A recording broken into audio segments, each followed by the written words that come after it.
Ajá. Entonces, dice, las transformaciones de Möbius que van del disco en el disco son múltiplos de esta expresión, múltiplos unitarios, o sea, múltiplos de módulo 1, múltiplos complejos de módulo 1 de esta expresión de aquí, donde A pues, es algún punto que está dentro del disco, ¿no?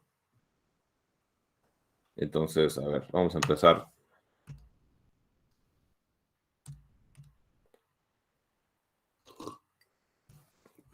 Con lo que estábamos viendo ayer, ¿no? O sea, ¿cómo iba esto? O sea, tomamos pues, una transformación de Möbius del disco en el disco.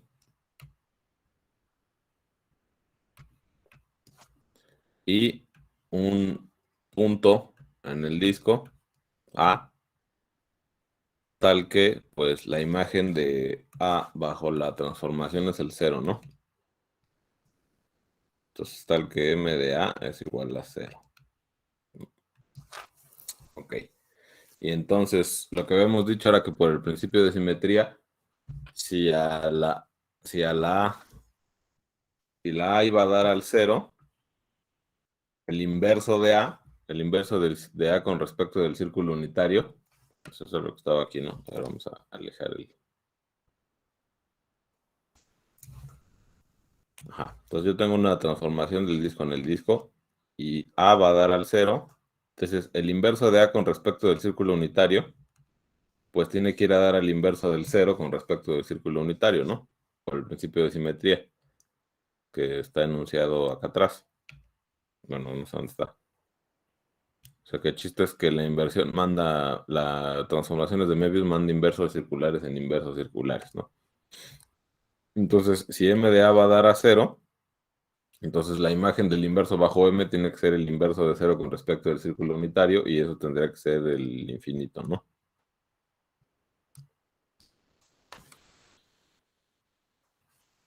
O sea, tal que M de A es 0. Entonces, la imagen del inverso de A con respecto del círculo unitario, que sería 1 entre A conjugado, pues tiene que ser infinito, ¿no? Es lo que tiene que pasar. ¿Qué más?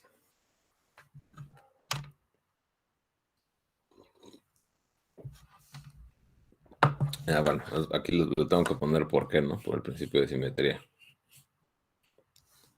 Entonces, por el principio de simetría,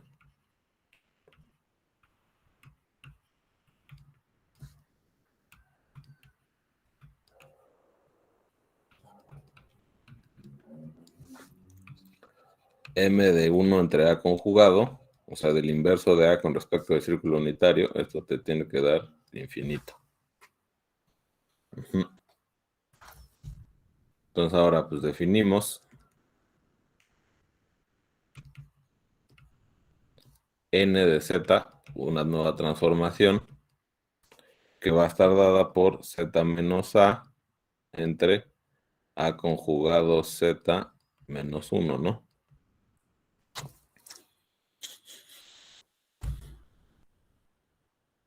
Entonces, a ver, si se fijan, esta N hace la misma chamba que... Esta N hace la misma chamba que... O sea, bueno, hace lo mismo de mandar la A. O sea, si yo calculo N de A, pues entonces N de A es 0, porque lo de arriba se hace 0. Y N de, y N de A de 1 entre A conjugado va a infinito, ¿no? Entonces, a ver, vamos a poner eso. Notemos.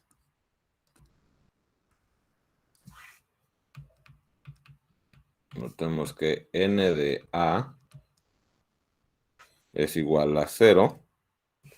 Bueno, ahora vamos a ponerlo completo, ¿no? N de A es igual a menos A entre A conjugado por A menos 1. Esto es igual a 0.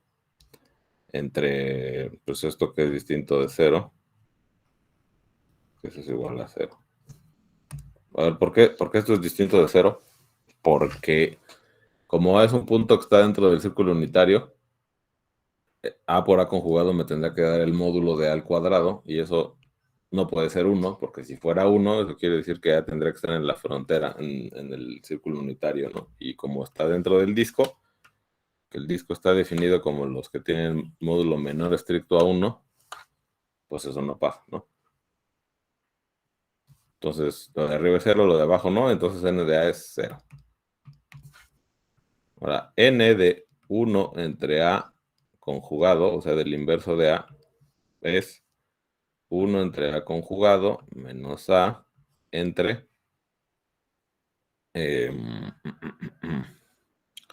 entre, pues que esto es 1 menos 1, y esto es pues, infinito, ¿no? Porque abajo se anula. Entonces, bueno, esta transformación n, satisface dos cosas que tiene que satisfacer mi transformación m, ¿no? Y pues se parece mucho a lo que yo quiero concluir. Solamente falta este factor de aquí, ¿no? Entonces, a ver, si yo ya tengo una transformación de Möbius, esta, que coincide con esta en 2 puntos.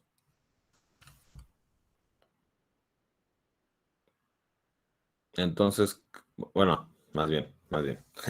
Yo ya tengo una transformación de Möbius, esta que coincide con esta de aquí en 2 puntos, con esta que yo estoy suponiendo por hipótesis que es del disco en el disco, para ver, o sea, lo que tendría, para poder, digamos, concluir que esta, o por lo menos esta de aquí, es igual a esta que yo estoy suponiendo que existe, tendría que ver, o sea, tendría que encontrar que esta multiplicada por alguna e a la i teta es igual a esta de aquí, ¿no? O sea, que coinciden en 3 puntos, ¿no? O sea, para ver que son iguales, para ver que, a ver, para ver que esta transformación de aquí y esta que yo estoy suponiendo, digamos, que existe, son iguales, tengo que ver que coinciden en 3 puntos, ¿no?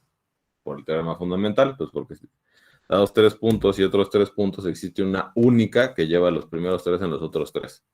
Entonces, si yo veo que esta que estoy suponiendo así, esta que estoy suponiendo así como que existe del disco en el disco, coincide en 3 puntos con esta de aquí, pues entonces ya a ver, concluiré que son iguales, ¿no? Por el teorema fundamental. Entonces el teorema fundamental de aquí, ¿no? O sea, que dados 3 puntos y otros 3 puntos, existe una única transformación de Möbius que te manda los primeros en los 3, en los segundos, ¿no? Ujú.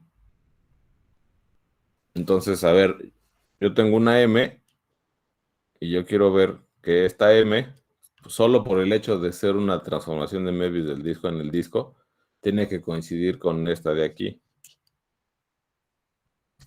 Entonces, esta de aquí, si se fijan, esta de aquí y la N son muy parecidas, salvo porque le falta este factor de aquí, ¿no? El E a la I teta. Entonces, a ver, algo que comentamos ayer era que la transformación M, por ir del disco en el disco, tendría que demandar la frontera en la frontera, ¿no? La frontera del disco en la frontera del disco. O sea, por ir del disco en el disco, la frontera del disco, que es el círculo unitario, se tiene que mapear forzosamente en la frontera del disco, ¿no? No se puede ir a dar a otra circunferencia, pues porque entonces lo que está dentro del disco, pues no va a ir a dar adentro del disco, ¿no? Se va a ir a otro lado. Entonces, forzosamente la frontera del disco se tiene que mapear en la frontera del disco. Ujú. Y eso pasa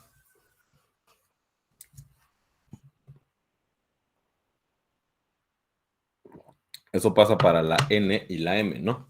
Entonces, a ver, ahora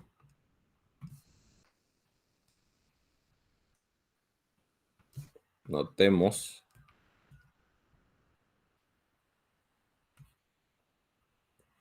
que M de S1 pues es igual a S1. O sea, la imagen de S1 bajo M es el mismo conjunto. No quiere decir que los puntos de S1 se quedan fijos, no. Lo que quiere decir que es que un punto de S1 se va a ir a dar a otro punto de S1. Y también lo mismo pasa con la N, ¿no?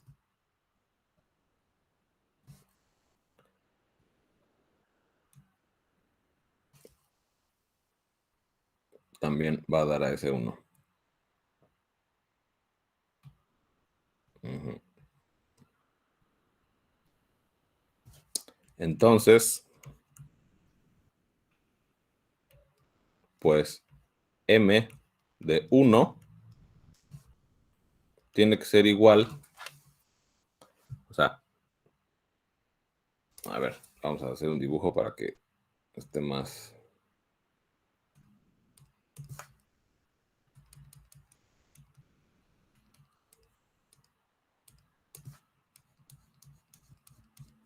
Entonces aquí tengo el disco, ¿no? O sea, lo que está dentro es el disco y lo azul es S1.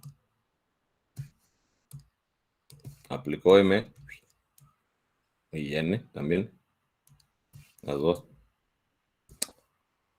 Y pues otra vez voy a dar al disco.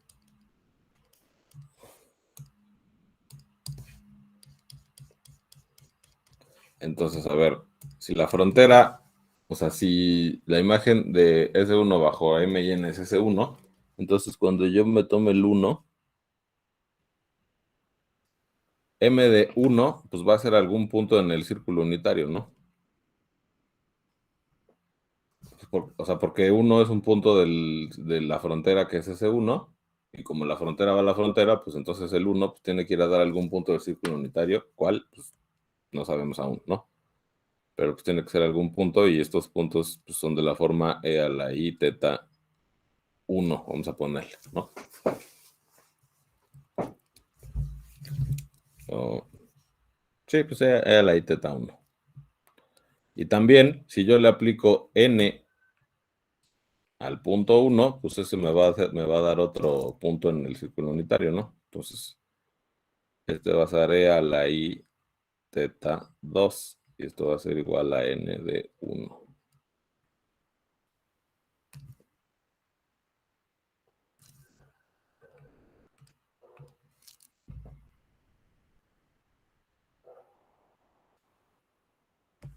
Ujú.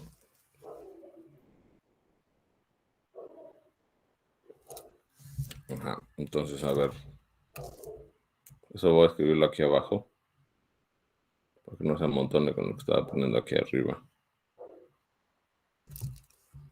Ajá. Entonces,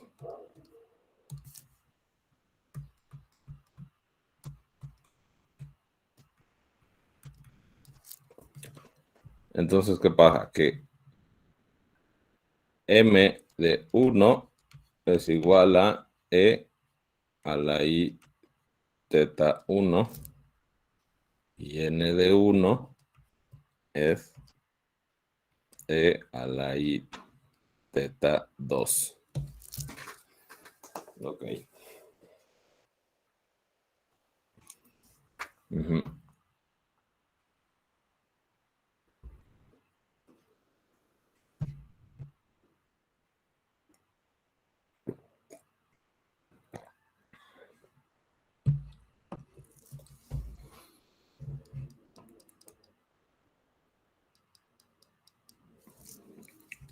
A ver, entonces, a ver, M de a ver cómo lo pongo esto.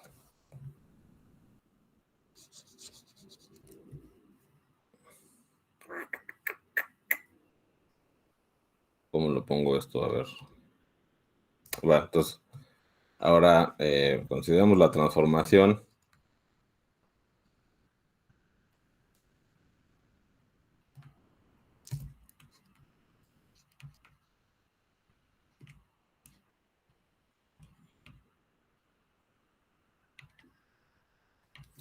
que va a ser E a la I multiplicado por teta 1 menos teta 2 multiplicado por n de z, ¿no? O sea, vamos a considerar esta transformación, la que a cada... O sea, va a ser la n de z que yo había definido arriba.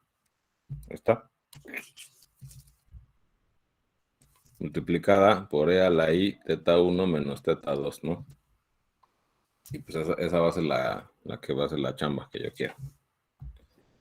Entonces, notemos que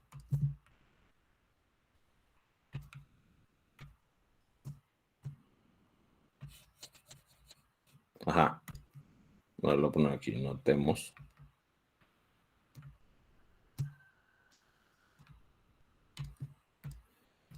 Notemos que ¿qué? Que ajá, pues ¿qué sería?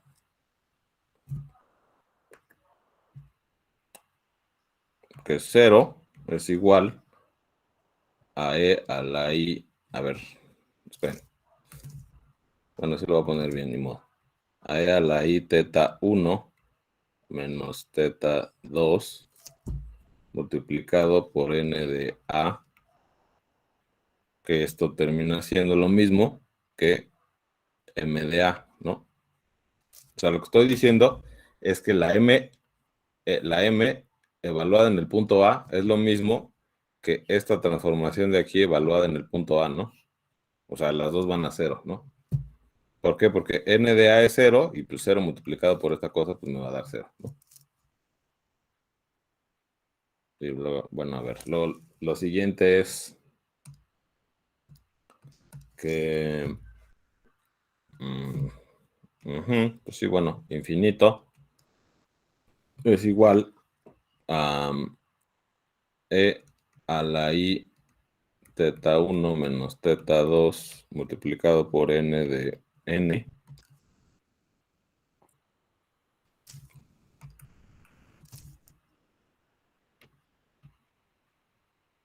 de 1 entre a conjugado, que eso es lo mismo que m evaluado en 1 entre a conjugado.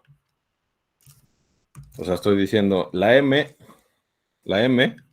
yo ya sé que manda a 0 y el conjugado de digo, y el inverso de a lo manda a infinito. Y esta que estoy construyendo yo, esta, hace lo mismo en esos dos puntos.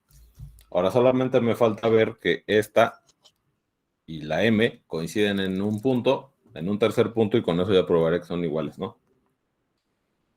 Entonces, ¿en qué punto la voy a evaluar? Pues en 1, ¿no? Porque en 1 es donde más o menos tengo claro que la m te tiene que mandar el 1 a un punto de círculo unitario y la n también, ¿no? Entonces, a ver.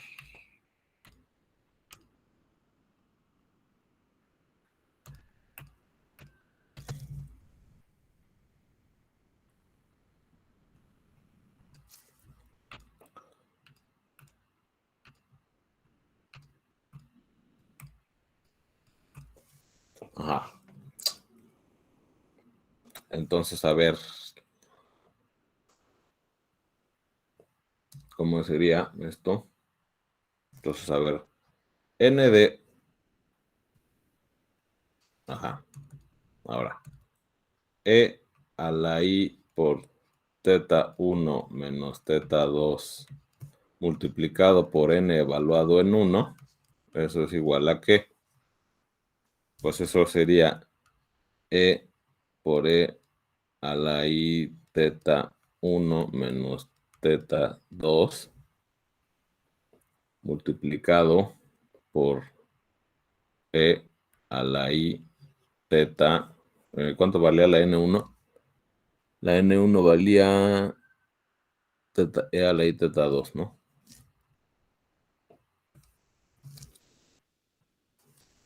Este sea la i teta 2. Y si se fijan, pues estos, o sea, este multiplicado por este, nada más se suman los exponentes. Y eso sería e por e a la i teta 1, que esto es igual a m de 1.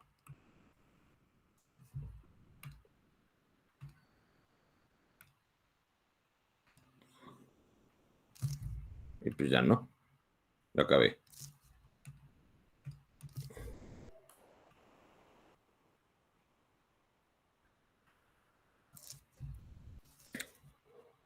Y pues ya tengo que la n multiplicada por este factor coincide en 3 puntos con la m original, que era una transformación del disco en el disco, ¿no?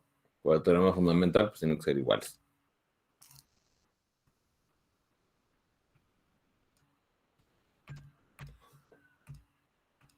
Entonces, pues, por lo tanto, m y e a la i teta 1 menos teta 2 es igual, bueno, multiplicado por esa cosa, multiplicado por z menos a entre a conjugado z menos 1, son iguales. Bueno, vamos a ponerlo así, ¿no? Por lo tanto, ¿cómo era? Era m de z es igual a e a la i por todo, e a la i teta 1 menos teta 2 por esta cosa, ¿no? Donde pues en el enunciado original yo tenía ¿dónde sale el enunciado original? E a la i teta, ¿no? En este caso este ángulo teta pues es la resta de estos dos ángulos de aquí, ¿no? Pero pues bueno, o sea, nada más es un cambio de etiqueta. Entonces, a ver, este teorema pues es un reflejo de dos cosas importantes, o sea, de un reflejo de la utilidad de dos cosas importantes, ¿no? Una es el principio de simetría, porque ahí con el principio de simetría pudimos concluir que si la imagen de la A bajo la M era cero, pues la imagen del inverso era infinito, ¿no? Y con eso, pues solamente con estos dos datos pudimos construir esa transformación. Y dos, la utilidad del teorema fundamental, porque con el teorema fundamental yo solo necesito verificar que las transformaciones, que esta transformación y la que yo estoy suponiendo que existe, solamente tengo que verificar que son iguales en 3 puntos, ¿no? En 3 puntos distintos, que pues ya vi que coinciden en A, vi que coinciden en el inverso de A, y solamente viendo que coinciden en el 1, en el tercer punto, que sería el punto 1 del círculo unitario, pues con eso ya veo que coinciden en 3 puntos, y pues por el teorema fundamental no hay otra más que sean iguales, ¿no? ¿Cómo ven? ¿Tienen alguna duda?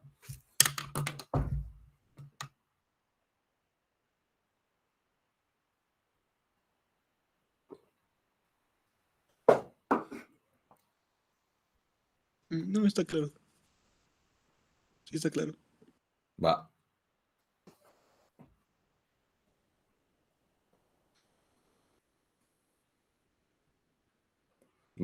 ok. Entonces, ya además la parte faltante es la del ejercicio, ¿no? Ajá, sí, sí. 53. Sí, sí.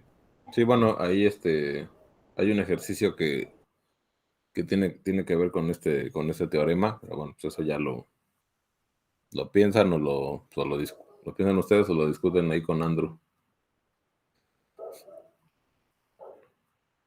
Ujú. A ver, entonces, ¿qué sigue?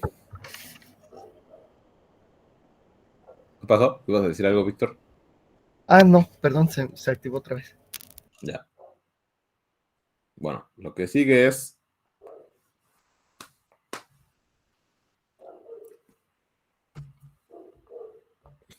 es empezar con la clasificación de las transformaciones. Pero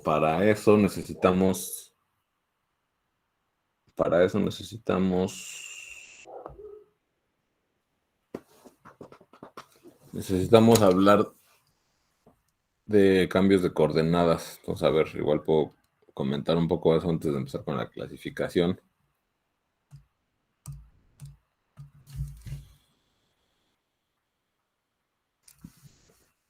Bueno, y de hecho esto de los cambios de coordenadas es una idea que ya hemos utilizado antes, nada más que no lo hemos enunciado así como tal, ¿no?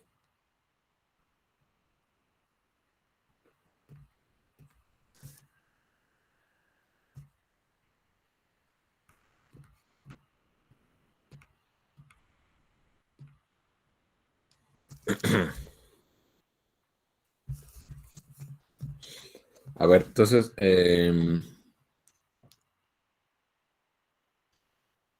¿cómo es la cosa? A ver, ¿cómo se los digo?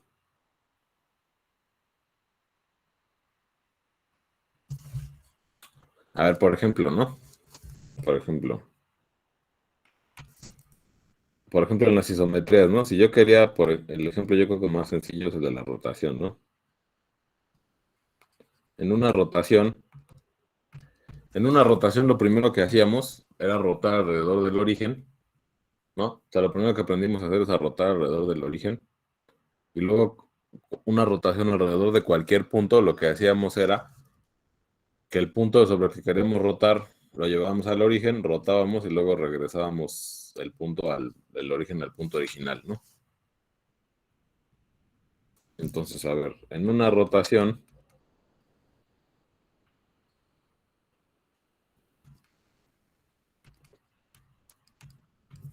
¿qué era lo que pasaba? A ver. Entonces supongamos que yo quiero, pues aquí tengo en el plano, y yo quiero rotar alrededor de P, ¿no?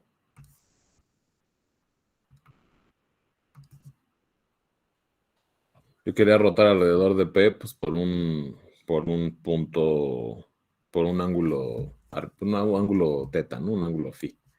Entonces, lo primero que hacía era, a ver, yo quiero rotar alrededor de P por un ángulo phi. Eso es lo que yo quiero hacer. Entonces, la forma más práctica que encontré con el lenguaje que tenía en ese momento era de hacer ¿qué? Pues primero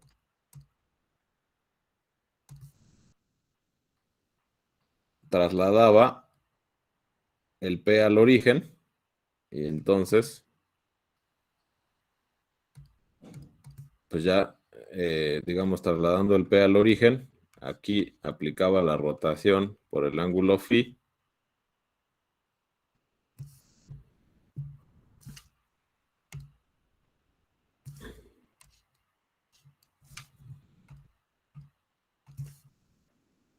¿No? Entonces, a ver, ¿cómo sería? Eh, pues aquí yo un punto Z, digamos. Digamos, este punto Z, lo que le estoy haciendo cuando ya roté, pues lo estoy rotando a la I phi.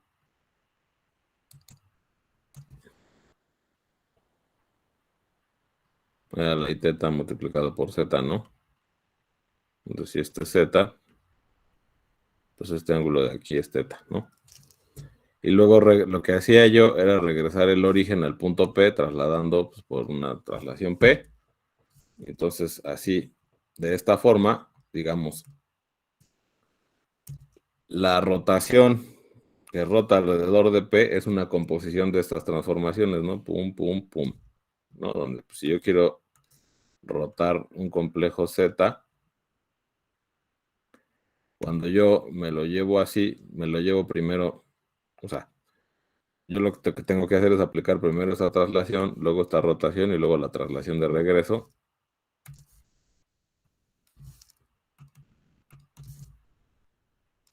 Entonces P, aquí está Z y aquí está el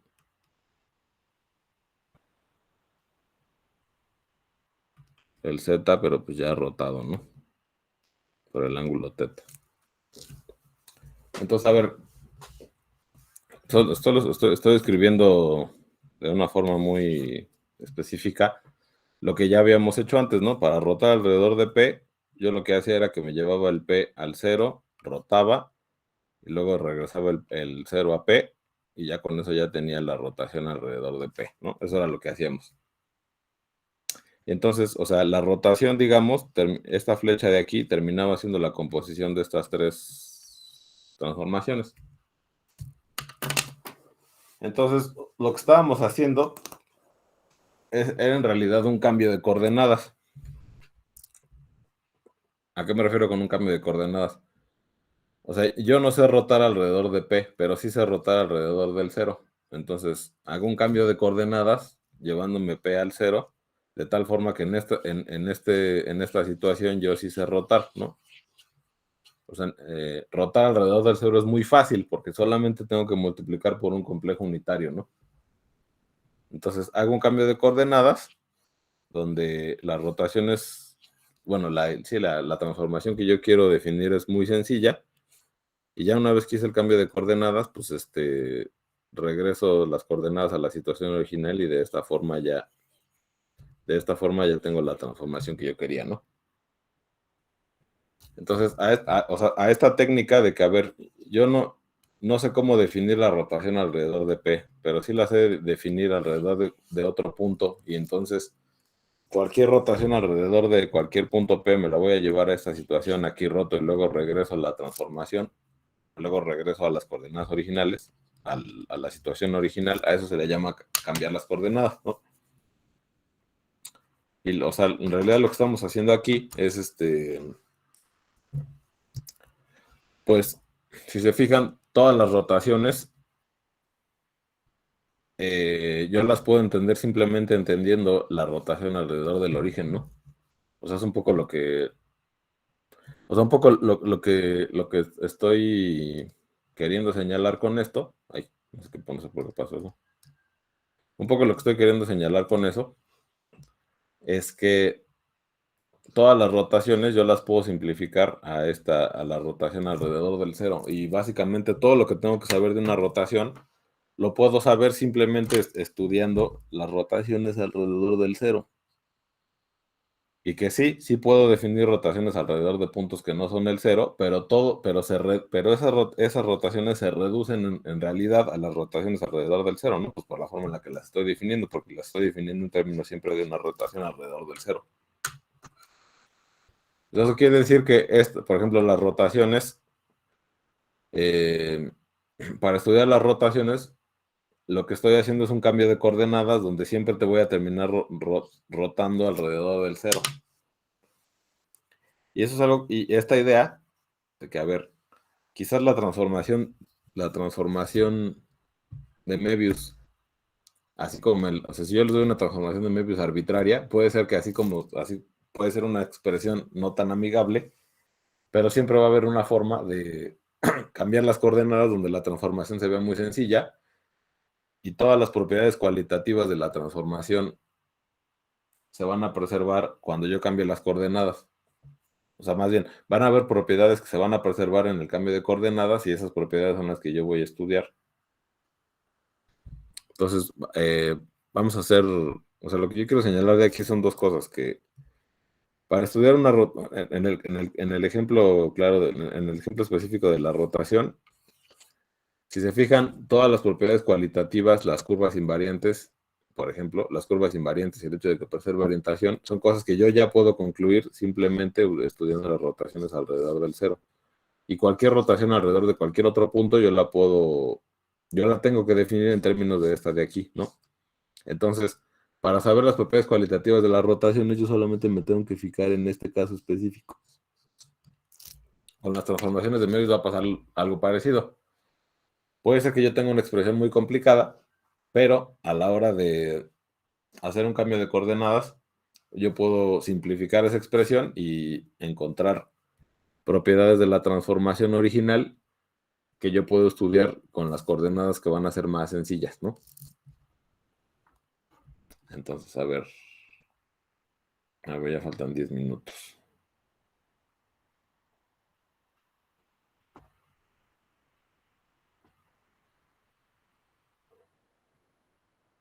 A ver, veremos algún ejemplo o no.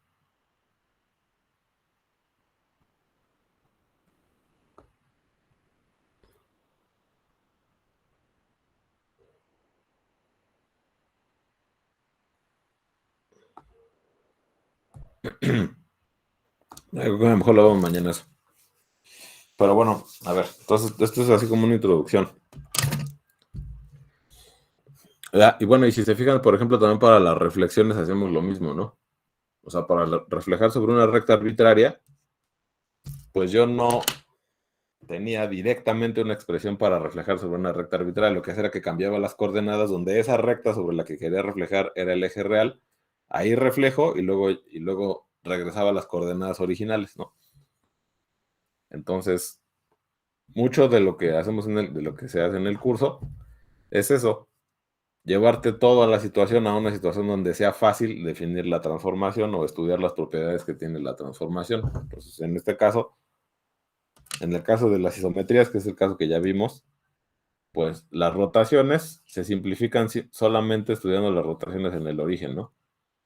Las reflexiones se simplifican estudiando solamente la conjugación, ¿no? La reflexión sobre el eje real. Y las transformaciones de Möbius también se van a simplificar cambiando las coordenadas en términos de los puntos fijos que tengan las transformaciones. Si se acuerdan, habíamos visto que las transformaciones de Möbius tienen a lo más 2 puntos fijos. Entonces, los cambios de coordenadas van a estar sujetos a esos 2 puntos fijos. O sea, van a tener que ver con esos 2 puntos fijos. Y con esos cambios de coordenadas, pues vamos a poderlas estudiar mejor. Bueno, ok, entonces espero mañana poder cubrir. Ok, bueno. Mañana podemos ver un ejemplo de cambio de coordenadas en transformaciones de Möbius y pues ya empezaríamos a ver la clasificación, que sería el último tema ese sería el último tema de esta unidad. ¿Cómo ven? ¿Tienen dudas, comentarios? ¿Algo que quieran agregar?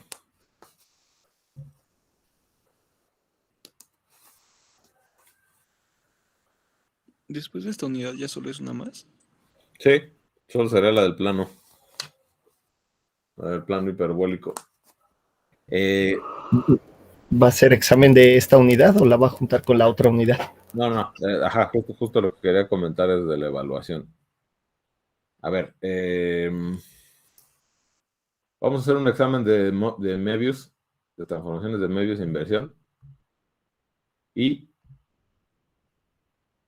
lo que tiene que ver con el